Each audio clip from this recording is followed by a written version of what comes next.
ప్రేమ వల్ల చిక్కుకొని మీ డబ్బులన్నీ ఖర్చు పెట్టుకుంటున్నారా? ఖర్చు పెట్టకండి. ఎందుకంటే డబ్బు ఇచ్చిన రోజులే ఉంటుంది ప్రేమ. డబ్బు ఇవ్వనప్పుడు డబ్బుతో వచ్చే ప్రేమ ఎంతవరకు వస్తుందండి? నీ దగ్గర డబ్బు ఉన్నంత వరకే కదా.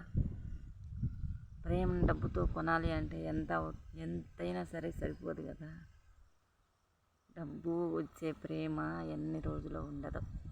అందుకనే నీ బిడ్డల నోటి దగ్గర డబ్బులు తీసుకెళ్ళి ఎవరిదో స్వార్థమైన ప్రేమ కోసం ఖర్చు పెట్టుకోకండి.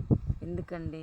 నీ భార్య కష్టార్జితం, నీ బిడ్డల నోటి దగ్గర డబ్బులు నీ కష్టార్జితం నీ భార్య కష్టార్జితం కాదా? అవుతుంది కదా. మరి అలాంటప్పుడు ఎందుకండి వేరే వాళ్ళకి ఖర్చు పెట్టుకోవడమే? ఇంట్లో వాటి వల్ల గొడవలు డబ్బులు ఖర్చు అయినప్పుడు మరి గొడవలు తప్పనిసరిగా వస్తూనే ఉంటాయి కదా. ఆలోచించండి. మీ బిడ్డల నోటికాడి మీ భార్య కష్టార్జితం ఎవరికో ఉచితంగా ఖర్చు పెట్టేది ఎందుకండి?